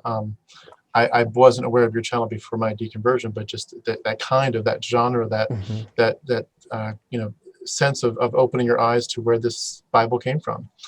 For a lot of people, whether it's talking about where did Yahweh really come from, what was his context with El Elyon and Asherah, even that alone is like just that one. If you studied nothing about mystery cults and the mimesis with the Greek epics, you studied nothing about all these other mythologies. If you just study where Yahweh came from, and not from a Christian apologetic evangelical Protestant or Catholic perspective, but just truly as a historian, understand Yahweh, that alone is enough to open the crack way super wide. You can add on, and that's just the tip of the tip of the tip of the tip of the iceberg. It goes deep and wide. But it's like when you do that information, you are helping people just through just basic education. You're not trying necessarily even to say, hey, I think you should deconvert, but you're just saying, let's just talk about this history. Let's get a history lesson as a baseline. You are helping people you're empowering people. It's basically it's a form of not just teaching, but it's empowering them, because you're saying, I want you to make a decision with all the information, not with a quarter of it or a tenth of it or a thousandth of it. I want you to have all the information, and then what you do with it, it's up to you. But here's the information no one's ever told you. And it's kind of not fair that no one told you. You should have been given all this information to make a rational choice. Absolutely. And I love that you do that. Yeah. And when I went looking for answers about this information, everything I've had, it was extremely dismissive. Oh no, you shouldn't even be asking these sorts of questions. And it's like, that should never be the response. That should never be the response. And one of the things I will point out is, like, when there's something good in the Bible, I want to say, look at this. This is good. You know, this is some good human morality in here. You know, I'm not bashing the book. I love this book. You know, I mean, I spend hours every week focused on this book, and the stuff I'm saying about this, you know, these things I'm pointing out, they are true regardless of whether or not there was a God. I mean, the similarities between Genesis chapter 1 and the Babylonian epic Enuma Elish, those things exist. Those similarities, those parallels exist regardless of how our universe came to be. You know, the parallels between the Jesus story and the stories with Joseph and with Moses and with Osiris and Dionysus, these parallels exist Yeah. regardless of whether or not Jesus was an actual man or whether or not Jesus was divine. These things exist regardless. And I'm just pointing them out. Yeah. You know, there are problems with the notion that Jesus was a man. And historians are now having to address these problems. And those who are doing it honestly are finding it difficult. A lot of Yeah. the arguments involved in this discussion are fallacious arguments and are now being pointed out that they are fallacious. They are arguments that are only used for this one topic, and historians are not using these arguments for anything else. Why? That's the definition of special pleading. You know, look, you can't do that, okay? Why are we not addressing it the same way as every other historical question? You know, Yeah. these problems exist regardless of whether or not your religion is true. You know, and like I said, if your religion is true or not, as far as the podcast goes, I don't care. I'm just interested in the story, and I want to bring as much detail about these stories to you and make it readily available as possible. Or like the Yeah. tagline for my podcast says, I read the boring stuff so you don't have to. You know, I have a bookshelf full of books that you are not going to want to read, books that will literally give you headaches. Okay. Like I've read Stephen Hawking and I was like, I kind of understand what he's saying. And I've read books uh, by scholars of religion that have literally, one book in particular that has literally given me a headache because it felt like Neo plugged in, you know, to in the chair, like learning all of these different things. It felt like my brain was being rewritten. Yeah. There were pages where it was like when you're trying to read something and you're half asleep, you read the entire page and you didn't catch any of it. You have to reread it. It was like that while I was wide awake. Hmm. Okay. That book literally hurt my brain. Like I went through a bottle of ibuprofen reading that book. You're never going to read it. I would actually recommend you don't read it because it's painful. And even though I had already read this, you know, the Old Testament multiple times and had read multiple commentaries and had studied the topic she was talking about, 40% of that book went right over my head. I was prepared for it and I didn't get most of it, you know? So I'm willing to do that so that you don't have to suffer. I'm like your personal Jesus. I'll There you take go. the burden of this material onto my shoulders, and I will pass it on to you in 30 to 45-minute chunks. That's easy to understand, easy to digest, Yeah. and I'm very approachable when it comes to this stuff. I have listeners send me questions on a daily basis. Hey, so I listened to this episode and I'm confused about this. When I get those messages, I'm excited to help you out. I'm like, oh, okay, yeah. Let me clarify this for you. And That's awesome. ask my listeners what my responses look like. I will sit there on my phone typing these like essays Hmm.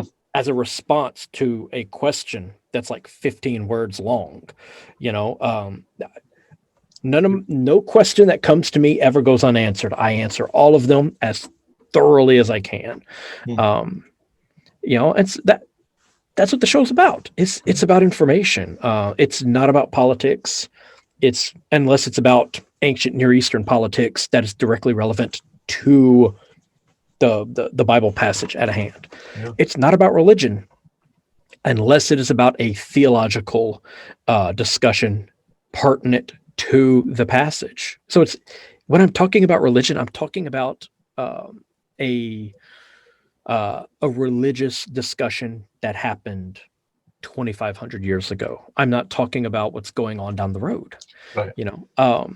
It's not about people unless it's about the people in a story, regardless of whether or not they were ever real. Yeah.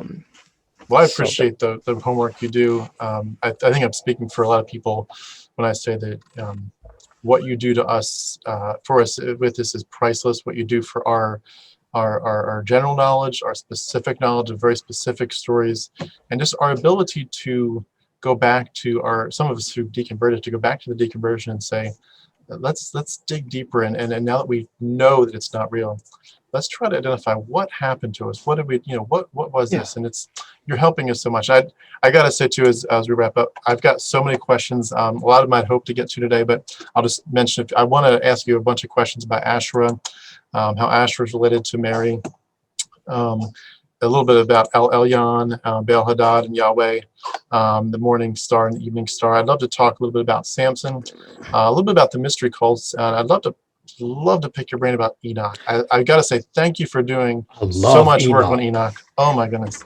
Yeah. I am personally digging into it, but you are at a whole new different level. So thank you for what you do with Enoch. Hey, thank you for all of this, all the kind words, listening to the show, your appreciation of it, it really means a lot. And for the people watching, I'm sure everyone is familiar to some degree with the Book of Enoch. It's this weird thing that people talk about and they speculate about, and it influenced some stuff, but no one really knows what and everything else.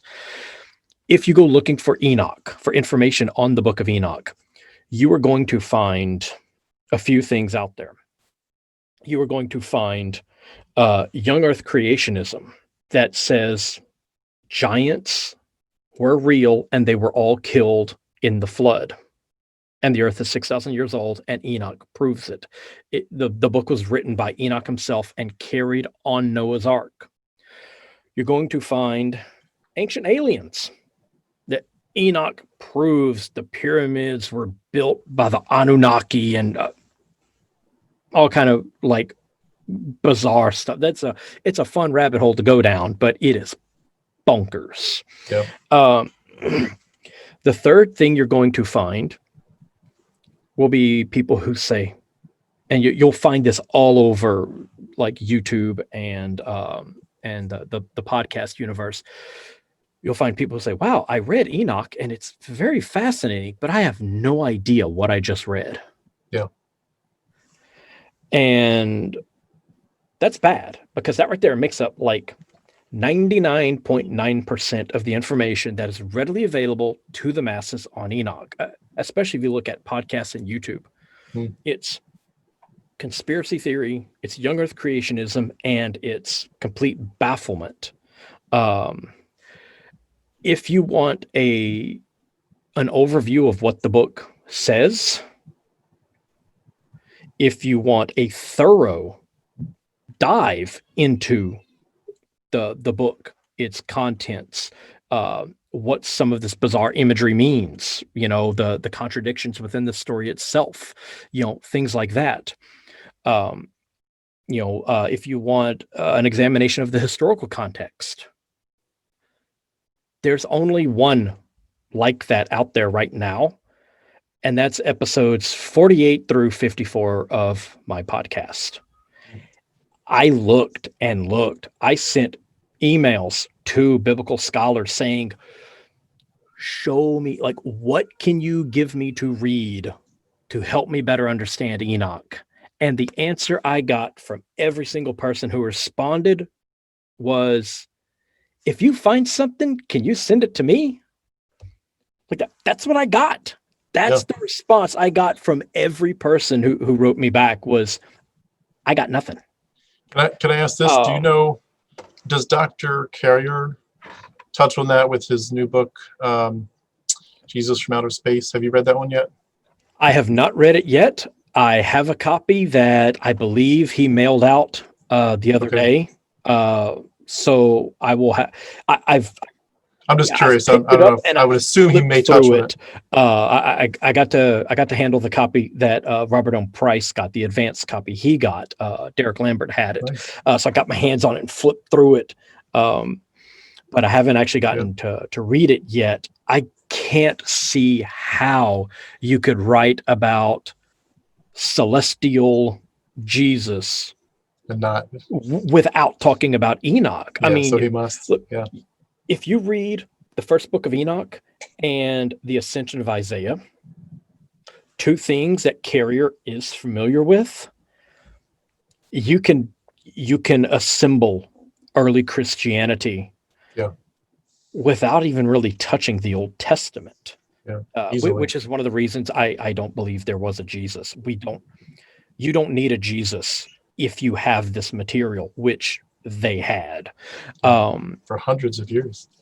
Yeah. I mean, Enoch is old. What's funny is our oldest copies of the Old Testament, our oldest manuscripts of the Old Testament, and our oldest manuscripts of Enoch were found in the same community. They're contemporaries with one another. Now, when they were originally written, we don't yet know. But our oldest copies of Old Testament and Enoch, 2nd or late 3rd century BC, discovered at Qumran. These are the Dead Sea Scrolls. We can't conclusively date the Old Testament to anything prior to that. Now, I believe there are parts of it that are much older, like Exodus 15 is ancient. Right. But the rest of Exodus is not. We don't know when it was written, but it may not have been until the 3rd century, around the same time that they were writing Enoch. I love the work of Russell Gmirkin in clarifying some of that too. Yes, have you read Berosus and Genesis yet? I've not read any of his work. I've just watched a bunch of his interviews. I managed to my listeners.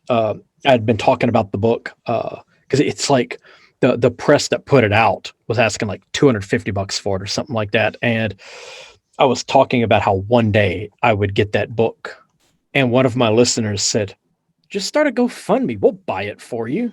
That's awesome. So I started it, and a few hours later, I had ordered the book. Awesome. My listeners bought this book for me. But yeah, it's fascinating stuff. And even if none of that is true, it's still fascinating to dig into it. You can't understand early Christianity and the origins of Christianity without understanding the Book of Enoch. You absolutely cannot. I thought I could understand Christianity, by reading some of the Old Testament, some of this other supplementary material. But when I started reading Enoch and rereading the writings of Paul, actually my latest episode, which came out last month, I start in on his letter to the Romans. I don't make it through chapter 1 of Romans without tripping over Enoch like 3 times. That's awesome. It's essentially like the salutation. It's his greeting. Yeah. And it's bumping into Enoch constantly. And Paul has a very dim view of the Torah. He's like, yeah, we don't need it. But he's constantly quoting and referencing Enoch. Like we need to dig into this. It's insane. We really need to. I hope we can find a time to. I need to wrap up because my kids are looking for dinner soon. But I hope we can dive into that because I really this is it's in my heart, not just because I'm curious. It's in my heart because I want to help people get equipped to dig in. So I'm gonna be listening to your next few episodes for sure. but I'm going to be digging in myself, and I'd love to interview you again in the next few weeks or months just to talk about some of the stuff and Absolutely. continue to get people exposure, because it's not about trying to get people to like us or our YouTube channels. It's just about helping people say, you just deserve the information. You deserve it. Yeah. And then do with it what you want. But Jason, thank you so much for doing this. Jason, folks, all the links for Jason's podcast and YouTube channel will be underneath this video. Please go support him. Please keep sending him love. Let him know you appreciate what he's doing and that what he's doing is awesome and helpful, because it is. And Jason, please don't stop what you're doing. What you're doing is so necessary, and we love you. We love what you're doing. We love your channel. We love your work, and look forward to the next few episodes for Enoch. But just everything else that's on your plate down the line. We can't wait. You've got us on the edge of our seats. So thank you so much for what you're doing. Hey, thank you for having me on. Thank you for all of the kind words. And at this point, between the expectations of my listeners and my own OCD, I couldn't stop if I wanted to. So Awesome. You got me for the next decade at least. Awesome. Awesome. Hopefully a lot longer than that. Well, thank you so much, everyone. Please, again, show love to Jason, and we'll do it again soon. Looking forward to it. Thanks, Jason.